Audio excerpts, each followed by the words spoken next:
Well, the idea of Identity Next is that we share knowledge on identity and on anything that is surrounding that, like access and also authorizations, authentications.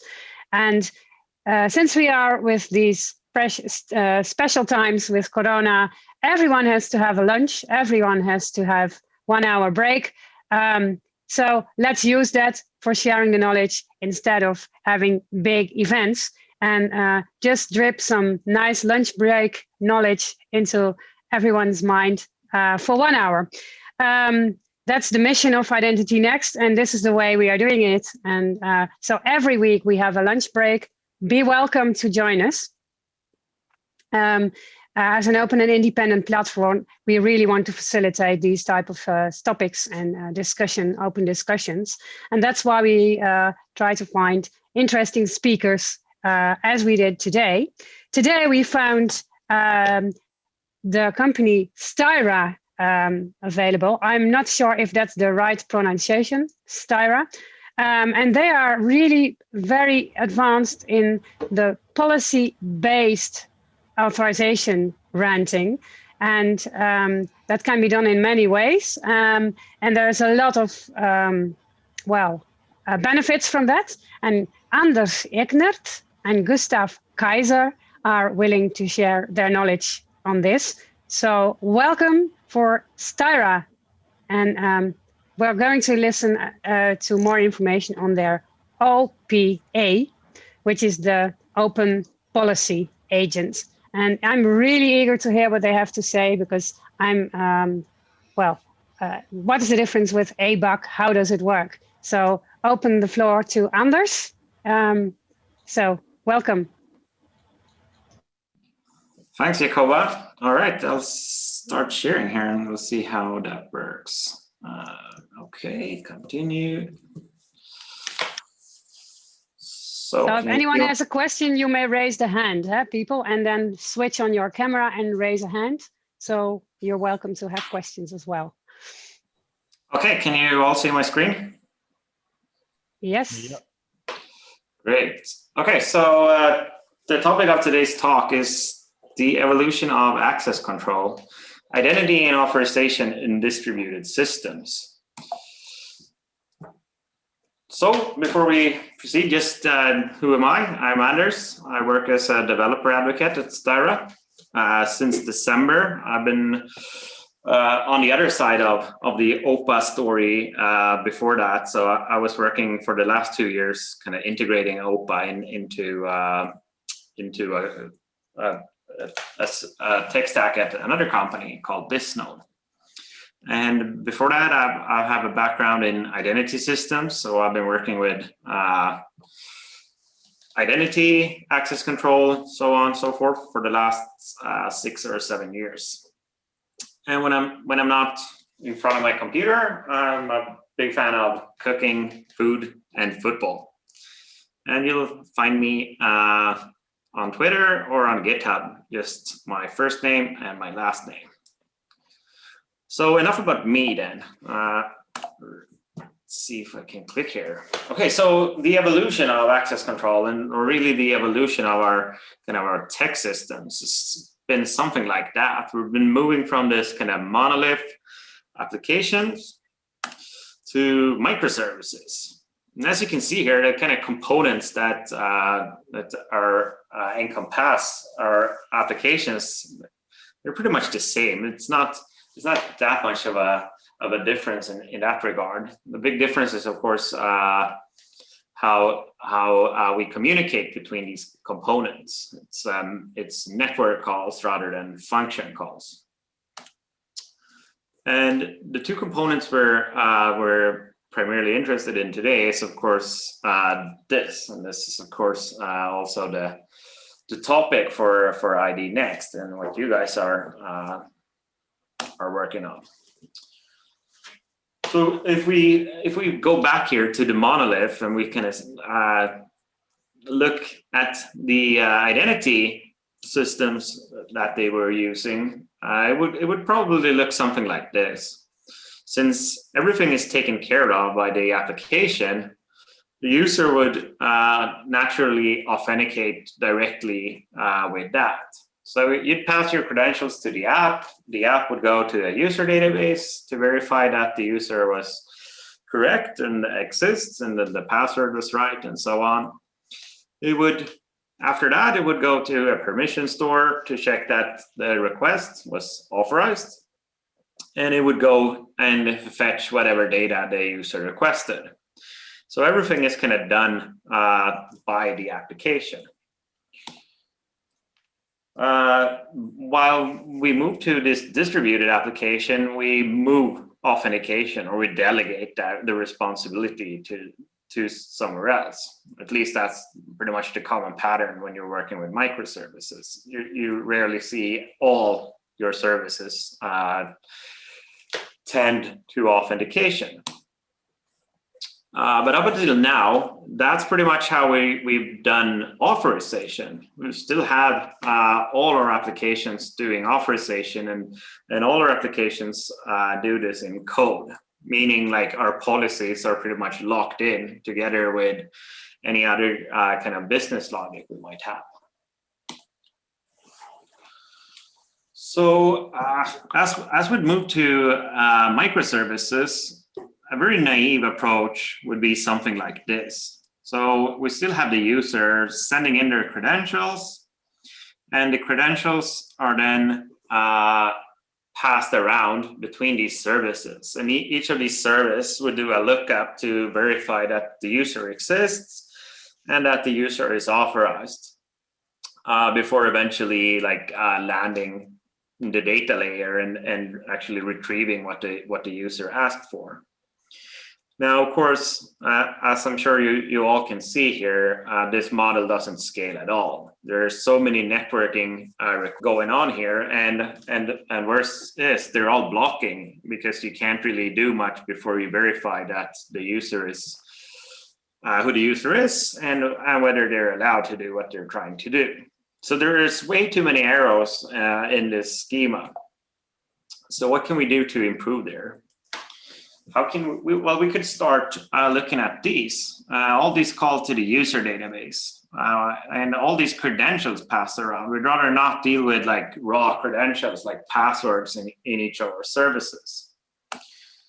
So the first step we would do here is we'd delegate the responsibility for identity somewhere else. So instead of having the user sending their credentials to our services, they'd send it to some identity system. And this identity system would verify the identity of the user and in return provide a token. And that token, in turn, we can use to identify the user or to authorize the request.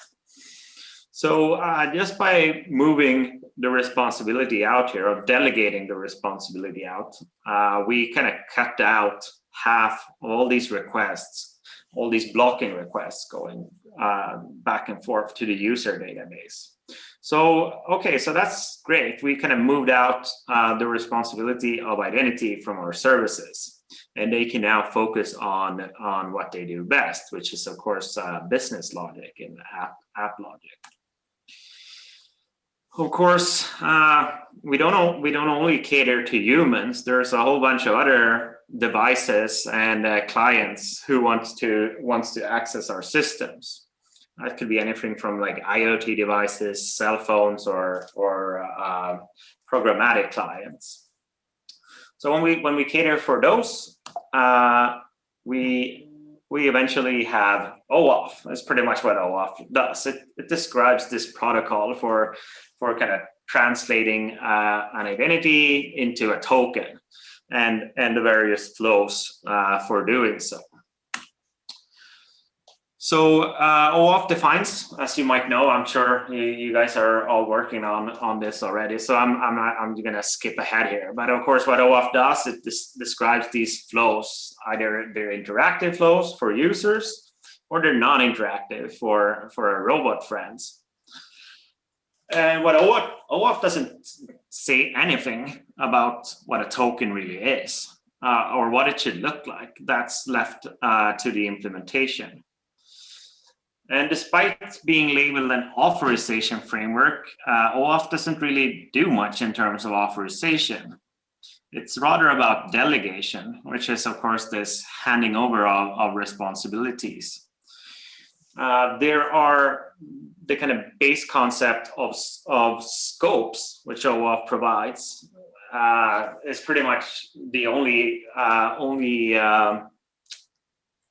sign of actual authorization in this framework. And scopes are a very broad authorization mechanism.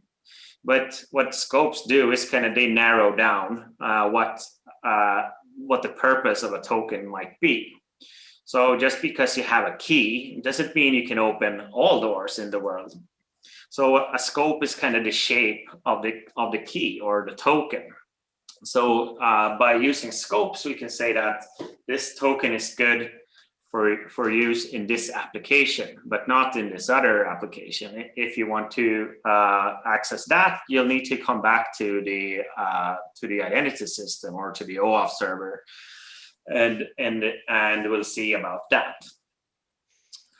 And of course, the most common way of interacting with OAuth, I'd say, at least for like common people, is probably through these social logins, since most of like Facebook, Google, Apple, and so on are using some at least some variant or version of OAuth. So pretty much everyone is using OAuth. So as we said, OAuth doesn't say much about what a token is. Another thing OAuth doesn't say much about is, of course, who this guy is or this girl is. There's really no mention of like the concept of a user. So OpenID Connect came along just right after and provided that much needed identity layer. And I think the big concept of OpenID Connect is the ID token, where we kind of standardize on a common schema for what claims to expect, and also like what is a token in the first place, since OAuth left that to the implementation. And while OAuth deals with access tokens, OpenID Connect deals with ID tokens. So you still have both of these kind of token concepts. The ID token does not replace the access token in any way. But so now we have a standardized way of kind of dealing with users, so we know what to expect in terms of claims, like common claims like email address, phone numbers, address, and what have you.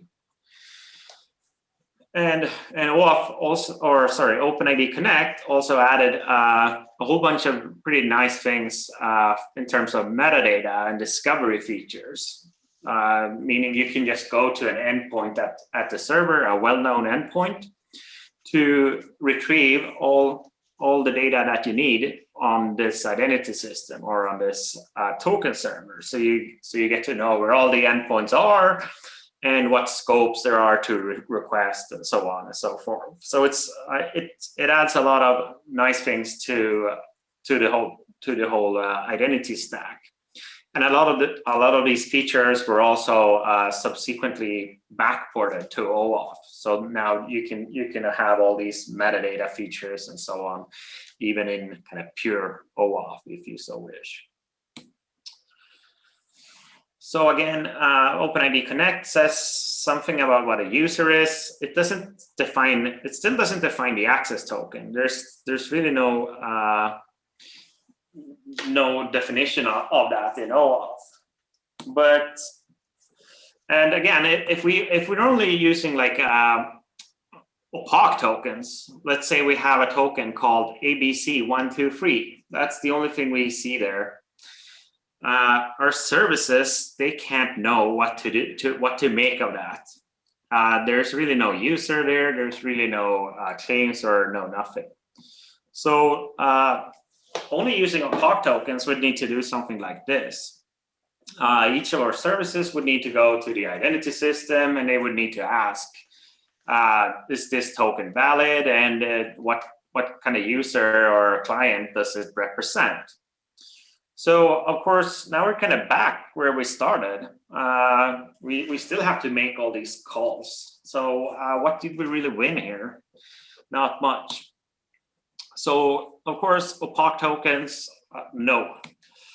What we'd rather want to do here is have some form of self-contained token, meaning we can just look at the contents of the token to determine who the user is or who the client is. And of course, OpenID Connect provided this in form of the ID token, but the ID token is not going to help us when it comes to these other fellas, like our IoT devices or robots or programmatic clients, since OpenID Connect is essentially about humans. So, but still, the ID token was a JSON Web Token. So the common standard for dealing with access tokens also became JSON Web Tokens. And all tokens, they're created by an issuer, and the issuer populates the claims in the tokens, meaning they say, these are the things I can assert about the user. I can say that this is the username, this is the email, and so on. And since all of these tokens are signed, we don't need to go back to the identity system to verify them. We can just use the public key or the public part of the signing key to verify the identity of the caller. And of course, JOTs, they're immutable, so we can know that there's no tampering along the way, and they're essentially everywhere. So no matter if you're working with Java or Haskell or C#, there's going to be a bunch of libraries, both for encoding, decoding, working with the claims, and so on and so forth. So we have JOTs. Now we have a JOT passed around between services. So all good then. There's a slight complication here to this story. As you can see here in the highlighted in red, there's a part of this where we might not want to expose a JSON Web Token. See, the benefit of a JSON Web Token was, of course, that anyone can just open it up and look at the contents to see who the user is or who the client is. But that's also the weakness, since that means if we hand out the JOT to the user, they too can see what's in there. And of course, that might be leaking some pretty sensitive data on the user. We will obviously tell them any data we might have on them. And while we probably shouldn't share like super sensitive data in tokens in the first place, it's still internal data leaking out to our users. And what's even worse is we might create unknown couplings here, because if we have clients who might be like mobile applications or app developers, they too are going to look into the contents of this JOT, and they might see that, hey, there's an email address here, so I'm going to use, or there's a username here. So when the user starts the app, or when the user logs in, I'm going to grab the username from there, so I can say, welcome back, Anders. And 2 years later, we decide to change the attribute username to just user to conform to some new standard. And we just broke 2 million mobile apps. And we had no idea, because this was, again, an internal implementation detail that leaked out outside of our domain. So be careful when leaking out JOTs outside of your organization. So there's a few possible mitigations here you can look into. One is to make something called a token exchange, where you issue opaque tokens to the user, but once they enter kind of the boundary of your system, you have them exchanged for JOTs. So you kind of get the best of both worlds there. You have no internal data leaked, But once they're inside your system, it's all JOTs. So you don't need to go back to kind of verify the identity of the user.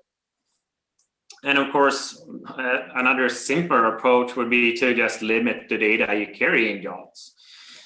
Maybe just have an opaque user ID or something. But then you're kind of back to the first problem again, that you might need to do extra lookups to retrieve more data. There's also the option of encrypted JOTs, which could be fine, but it adds pretty much in terms of complexity.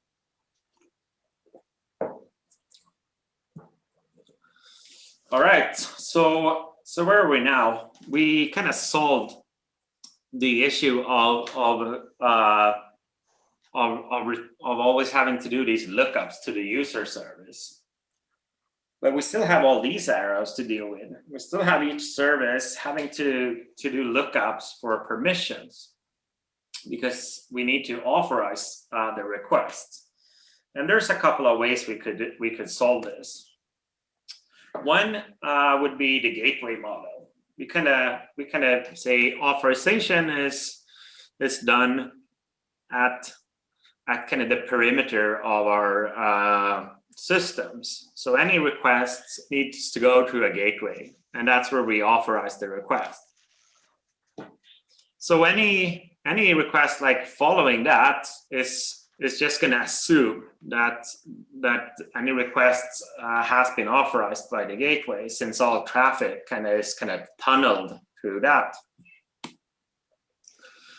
And of course, the problem with this model is, of course, that assumption might not always be true, or might not hold. There could be, of course, be clients which are already in and running inside of your network or inside of your microservice environment, which for whatever reason don't go through the gateway. And of course, if one of your services are compromised, then you kind of lost, because then they're obviously not going to go through the gateway. So you kind of put all your eggs in a single basket, which would be the gateway. Or you could kind of flip the equation around here, and you can say where we do authorization, it's going to be in the absolute back in our data layer, because for most cases, what we really want to protect is the data. So that's where we're going to put our authorization checks. And again, that's also just going to be a single call down to the permission database. So it's going to perform well. But the problem with this is, of course, that when you're starting to move all your responsibilities to the data layer, you're kind of reinventing the monolith. So these data microservices who were originally just tasked with dealing with data, they now have the responsibility of authorization and access control as well.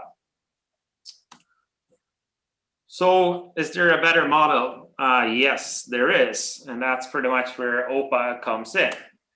So OPA, or Open Policy Agent, which would be the full name, is an open source general purpose policy engine. And when we say general purpose, we really mean it. It's not even an authorization engine. Authorization just happens to be a very popular or common type of policy. But you can use OPA for anything you can have policies which would regard to salaries, or to a game engine, or anything that's pretty much rules. That's what a policy engine deals with. And what OPA does, it kind of lifts policy out from your application and decouples that from your business logic. So your apps, they don't need to care for whether there's a role called admin, or the various policies which might apply to your organization. They just focus on their business logic. and they don't really need to know, because when a request enters the application, they can trust that it's been authorized. An important distinction to make here is that OPA does not do actual enforcement. It's a policy decision engine. So you ask it questions and you get back responses. So it's kind of like an oracle where you ask, based on this or that condition, would I be allowed to do this? And OPA can say yes or no, or it can return a more complex answer, like a full JSON response, or maybe provide a reason. And what OPA also does, it provides us a unified way of dealing with policies. Since it's all like JSON and in and out, anything that can talk HTTP and JSON can use OPA. So we can use it for our microservices, we can use it for Kubernetes, we can use it for Kafka or any data source we might have. And the policies themselves, they're written in a declarative language called Rego. And we'll see more about that in just a while. We have an active community. We have like 3,500 members on our Slack. We have 4,500 GitHub stars, and we have, I think, somewhere around 160 contributors to OPA Core. And there's plenty of ready-made integration. So whatever language or framework or kind of technology you're working on, chances are pretty good that there's somebody who already kind of did an integration, and you can reuse what they did there or improve on that, of course. So the way OPA works then in terms of deployments is it kind of attaches to all of your services. So if this is Kubernetes, it would probably be a sidecar container running inside each pod. So your services would just ask OPA on the same host, so meaning local host. And if we zoom in here on an OPA, and again, this is kind of what I was talking about, the deployment. OPA is a lightweight, self-contained binary. So I think it's like 20 megabytes or something like that. And it's it's not very memory hungry or CPU intensive. And ideally, you deploy it as close to your service as possible, which again would either mean a daemon or a sidecar in most cases. And the way you communicate with OPA is just through the REST API. So you just send a response or send a request and you get a response. But if you're writing Go, since OPA is written in Go, you can also use OPA as a library. And there's Envoy and Istio integrations if you're invested in that. And there's also a WebAssembly. You can compile your policies to WebAssembly, making them runnable pretty much anywhere where you can run WebAssembly. Okay, so that's OPA. What about these policies then? So policies, again, they're written in a high-level language called Rego. So it's a declarative language, pretty much like SQL in some ways, meaning that you ask OPA for what you want rather than how you want it done. And meaning also that OPA can do a whole bunch of optimizations kind of behind it all. You don't need to care for that yourselves. And a policy is a number of rules. That's pretty much the definition of a policy here. And again, a rule can return either true or false, or it can return any value, like strings or objects or lists. And OPA ships with an excellent unit test framework, so you can test your policies before deploying them. It's a very well-documented project, probably one of the better documented open source projects out there, I'd say. And you can try it out. There's a playground available, which I'll demo here in just a while when we kind of take a brief look at policy offering. And that's what we're going to do now. So I'm just going to flip my, and I hope you can still see my screen. Yes. Great. So, okay, so this is the Rego playground. And of course, there are many ways you can like try out OPA, but this is probably the easiest one. You don't even need to download OPA or anything else, but you can just try it out here. And there's plenty of example policies that you can start out from. So what we have here to the right is an input. So this would be the request we send to OPA. And of course, any application will define what seems relevant to provide OPA. But this is probably quite a common query into OPA, where we say that someone is trying to access the user's path or even the Anders user using the put method. And the user who is trying to do this is this one. Now, should this be allowed or not? So a simple policy, if we check to the left, it's going to look something like this. It's going to have a package name, which is pretty much just like a namespace if you're using Java or any other like language. So nothing weird about that. So we're gonna write our first rule here, and the rule, kind of the anatomy of a rule, is something like this. You have a body or a name of the rule followed by a rule body. And if all the statements inside of the body evaluate to true, then we say that the rule evaluates to true. So if all things in the body are true, then allow is going to be true. And if allow is not true, it's going to be undefined. And rather than just returning undefined or an empty answer, we might want to return false. So we're going to say by default, allow is going to be false. So now if we ask for, if we remove this and we just ask for the value of allow, we're going to see that allow is false. So that's a pretty good baseline. It doesn't do much, but it's a pretty good way, it's a pretty good place to start, knowing that nobody is allowed to do anything. So, and now we can kind of start to work our way out of there. So if we say that any GET request anyone should have the right to read here. We can say that if the input method is equal to GET, then allow should be true. So if this is true, this is true. And we evaluate here and we see it's still false because the method is put. If we change this to GET and we evaluate, we see that yes, now we are allowed because the method is GET. So that would be a very simple policy. We kind of created a read-only API or a read-only policy.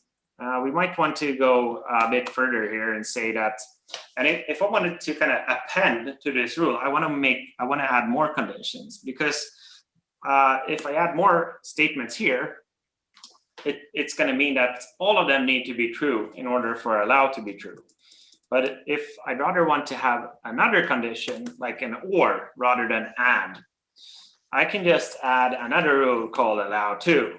And if any of these rules evaluate to true, then allow is going to be true. So that's kind of how you do an or in Rego. So I'm going to say if the input method is put, and the path here, the user path corresponds, the user here corresponds to the name of the user, meaning the user is trying to edit data on themselves. We should also allow that. So we're going to say here, if input path, the first component of that array is users. And input, again, all of these are ANDed together, so they all need to be true in order for this rule to be true. So the next component, which would be the username, is equal to the input username, which would be Anders. Then this should be allowed. And we can see that it is. So if we're now trying to edit another user, let's call her Jenny, the request is denied. So that would be an example of a very, very simple policy for managing access control in 13 lines of Rego. So, okay, back to the presentation. So, okay, we kind of looked into what a policy looks like and what that entails. So, obviously, all data might not be available as part of the input. So, if you need access to external data, maybe from a legacy permission system or LDAP or what have you, there are many ways of having OPA get to that data. The method we saw here before is just providing the data as part of your input. You just say, I am this or that, what can I do? And since we already talked about JSON Web Tokens, OPA has full support for decoding, verifying, and working with the claims of those. So a very common way of writing policies entails working with JSON Web Tokens as your kind of primary data source. If you need more data than that, there's the bundle API, meaning that your OPAs can kind of go out and retrieve data from a remote endpoint. You can also push data into OPA. OPA, I should say, carries all data in memory, so there's no persistence in OPA. And there's also a HTTP send function or a built-in that you can use to query for more data at policy evaluation time. So policy and permissions, that kind of forms the bundle server. And the bundle server is pretty much just a set of management API endpoints. You have one endpoint where your OPA instances report whatever they have done, meaning they did the report on all the decisions made. And this is of course great for auditing. So you can see that this is anything in terms of access control that has happened in my cluster is in a single place.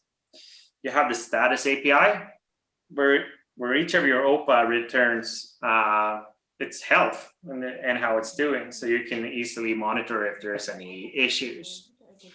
And there's also a discovery API for kind of sharing config between OPA instances. So while there's still a whole bunch of arrows here, you can see these requests are no longer, or the requests back here to the bundle server, they're not blocking, meaning like OPA will periodically report back whatever decisions it took or the status of your OPA containers. And of course, this is pretty much what OPA is. And once you have this, why stop there? So you have this unified way of dealing with policies and permissions. And you have a way of distributing policy and data. Then you're obviously going to see benefits of having these other entirely disparate systems like Docker or Kubernetes or even infrastructure governed by policies. And no matter kind of the system you're working with, your policies are going to be written in Rego. There's one unified way of dealing with policy across the stack. So that's kind of the end goal of this evolutionary access control. So where do we start then? I'd suggest you start small. Either you visit the playground and try it out. And again, the OPA documentation is fantastic. So have that in one tab and maybe the playground in another, and just try it out. Get a feel for the basics, the built-in functions, and so on. There's over 150 built-in functions for you to work with. So no matter what you're trying to do, it's probably pretty well supported already. And once you know kind of the basics of OPA and Rego, you can kind of start considering applications close to you. So any microservice or app you worked with or built, maybe start consider what are the actual policies in this application. It's probably going to relate to authorization, but there could be other policies you might want to look into, kind of decoupling from your app code as well. And once you identify that, you can start delegating some policy responsibility to OPA. And again, you should start small. You don't need to rewrite your whole app in a single sitting, but maybe start with a single endpoint. Just see how that goes and kind of get the feel for how OPA works. And once you have that up and running, then you can consider scaling up, like looking into these management APIs, logging, bundle servers, etc. How to provision policy across your whole stack. Another good resource is the Styra Academy, which is it's pretty much a tutorial with both video and like questionnaires where you can go and you can train your OPA and Rego skills. And of course, if you're interested in OPA and Rego, you should join our Slack community. There's it's a very friendly community, and there's a whole lot of people there who are asking questions and getting answers, so you can kind of get a feel for what problems or what challenges or interesting ideas that others are working on. And with that, I say thank you. Okay, thank you very, very much for your very interesting talk. I guess that the audience may have some questions. So anyone, please raise your hand and take your turn.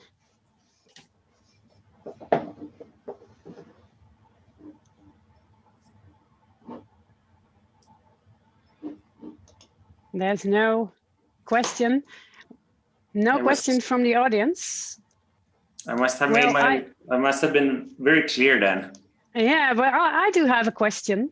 Yeah. It's more about the functionality. I can imagine that if you automate in a way of pre-product, pre-program policies and rules that define about the access, there could be some policy clashes if the same attribute is read from various policies and needs, well, one policy says you can't, and another policy at the same time decides that you can access. How do you manage that? Yeah, that's a good question. I think for any like single unit of work, like a single microservice, you can't really have clashes because there's only like one response, and that's going to be consistent. But of course, you could have, and it's actually pretty plausible that you have one microservice saying yes, and the next one in that chain says no, and that's fine. That's really by design, because each microservice should only, or each OPA only cares for kind of the domain of that single service. So just because one of your OPAs say yes, if one of them says no, of course the whole request would fail.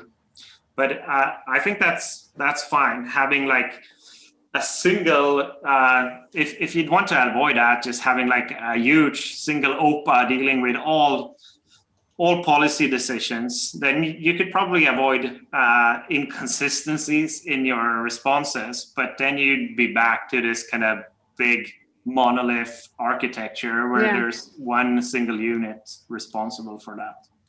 Yeah, so the ownership in a business for what the business rules are could be at various parties. One department could say, if your daily limit in your bank account is this, you can. and another one could say, no, you can't. And there could even be legal constraints. So I think knowing the rules, the business rules, is where it starts, and having very good data quality on the attributes that you are reading, like not just the username, but also what is an account, what is a daily limit, what is these definitions and semantics that are actually really business speak, business language, the semantics to translate them into Rego, real programming policies. I think that could be a big challenge for a company. But well, I've seen someone in the chat, Rodney, what about tools for creating policies that abstract away Rego? Different groups in the company might not want to learn Rego. And yeah, is that a good idea, according to you?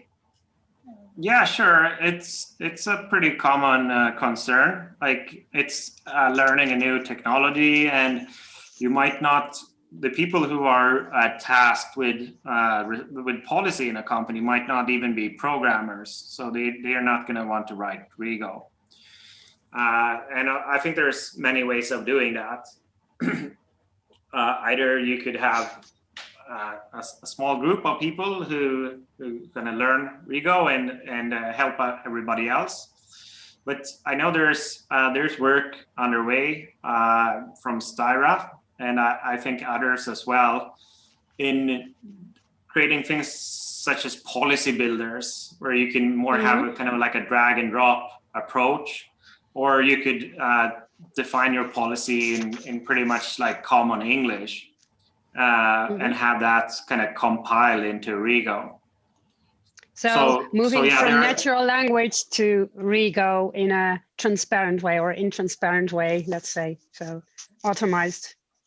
Yeah, so there are ways of doing that. I don't think there's like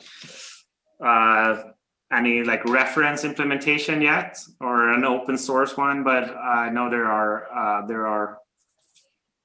If it's a concern, we have solutions for that. Yeah, there's another question from Martin Samson. How about assigning entitlements or assets using Styra?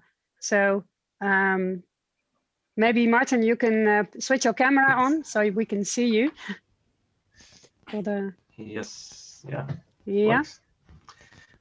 Yeah, so I have a kind of a different idea of how you could use this, which is kind of, instead of stopping stuff, we want to give out stuff.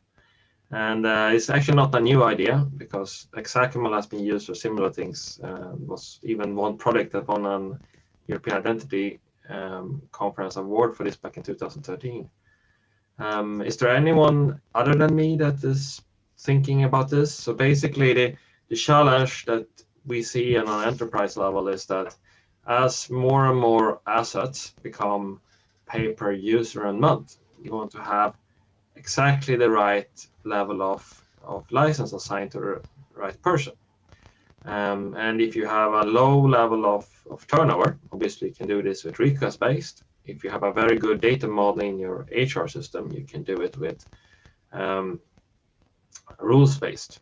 But if your data model in your HR system, for example, changes quite a lot, so you have new job codes, you have new cost centers or similar, then if you let your IM engineers update the policies every time there's a change in HR, HR could get quite tired of you because they have to wait to get the right licenses. But potentially, could you use something like Styra to push this towards either towards the help desk or towards less skilled people, and even in the long run to the business, so that once the business invents a new job code, they also can say that, well, I will go into my Styra configuration and I will say that this job code should actually get a Microsoft E3 license, for example. Yeah, I'm not really sure what I kind of lost the question there along the way. Well, I was interested if there's someone else on the call that has seen the same kind of use case and is also interested in okay. Yeah, in fact, if this is applicable. Yeah, in fact, we are we're busy with the customer building an architecture based around the OPA environment, where we decided to have different components, each secured by their own OPA policy. So different components have their own policy management, like an asset management system or a financial system. They have their own process owners, their own responsibilities, and so there's not one OPA configuration. It's distributed amongst different stakeholders who are all responsible for part of the policy. So one policy could in fact impact the whole, of course, like no subject can manage their own object data, but you also can have multiple policies for specific targets. So that's why we try to implement an OPA facility being distributed and having distributed policy management. So that's sort of fine-grained policy management instead of unified across the complete company. It is fine-grained, and more important is that different stakeholders can be responsible for part of their own piece of the policy. And as Martin mentioned, yes, there can be different kinds of policies, like license management. You could say someone is license manager for a specific component, and having an account for that, and making sure that not more than the allowed number of access requests can be performed. So that can be part of a specific policy owner. HR can have a own policy. Attribute management can be separated, can be distributed. So that's the idea, to distribute everything to make it fine-grained. Yeah, and that's actually what I meant by conflicting policies, that about the same asset, various parties could have a say with various policy owners who could define different rules on the same asset. And then, of course, the customer will be not happy. But I think that's a governance problem on who owns what, I guess. It is. That's a business problem. Yeah. It is. That's why it's important to at least identify that there may be conflicting policies. And at this moment, we have no way to analyze that. We don't have a way to find out that there are conflicting policies. Yeah, I think if they look at the same, you can find conflicting policies if a policy uses the same attributes, data, values to evaluate. So you see what data is used in what policies. If they look at the same data value, they may be deciding on the same topics, and then you have the conflict. That's my experience. But are there any more questions from the audience? I don't see anyone in this chat again. So I have one other question for myself, if you allow me, before we... Yeah, there is one. Okay, go ahead. There's one in the chat. We have a little bit of time left, but yeah, sorry. It says, can OPA access databases when evaluating policies? Using IAM tools often introduces a delay or stale data being used by OPA. And yeah, OPA can access databases as long as you put a REST wrapper or something in front where that OPA can talk to through the HTTP client. If you want to do these like direct lookup, so you get like the data is evaluated and at policy evaluation time, then you can do that. But OPA doesn't ship with like database drivers or anything like that. So you need to do something to kind of provide that out of band. Yeah. There's another interesting option I can just mention briefly here, where you can use the compile API of OPA to have a query not return a response or a decision, but actually return a new question, a compile question, which you then kind of translate into a SQL query and so on. But that's for another session. So you get half products, half policies that look at pre-processed data results that could be refreshed every time. Yeah. So when there are like unknown values as part of your policies that OPA doesn't know about, it can return a new question, which you can then translate into SQL or some other, and then pass that onto your database. Okay. So you're not looking at the core data, but at queries, actually. I have one more question before I want to show the slide with the calendar of the next IDnext lunch breaks. A very short one. What about auditability? If I look at a policy that is working with data that is looking at queries even on hindsight, if there was a breach, how do I prove to the auditor what exactly happened and if that was right? If we look at a historic access breach. So the answer to that is the OPA decision log API. So any decision ever made by an OPA is logged and can optionally be sent to a remote endpoint. And that's, so you'd have an overview of any decisions ever made, and you can go back in time and see this was the actual query and this was the response we provided back. Yeah, and the policy that, and because if the policy and the data that the policy looks at, they are deciding the access. So you need a complete status quo from that moment, fully evident, and that is in the logs. Yeah, you can include like a hash of the policy that was in use at that time. Yeah. Okay, so a sort of research and reverse engineering of the decision. That was my last question. Maybe Gustav, you could show the calendar for the next ID lunch breaks in the meantime in the screen sharing of the presentation. Let's see. I'll try to in the meantime, I'm going to thank you all. This looks good. This is some food instead, yeah. Yeah. Well, I would like to thank all the participants for being here. And I really enjoyed this lecture. I really myself, this one, yeah. I do have abundance of questions about what's the difference with ABAC. Could we flexibilize the enforcement also by the policies? But there's no time for that. I guess we have to do that offline one day. In the meantime, I will all invite you to the next lunch break about privacy, security, and user-centric design by Keyshake. That's on the 11th of February. Then we get Tycotic on the 25th, privileged access security, which is nowadays a really hot topic, insider tips and best practices. And on the 11th of March, the outlines of the new data economy from reflection to action. And that will be the Volksbank, one of our Dutch national banks, presenting. So in the meantime, all be safe, be secure, and enjoy your identity jobs. Thank you very much, Stara and Gustav and Anders. And to be continued. Thank you. Bye-bye. Thank you. Bye. Cheers.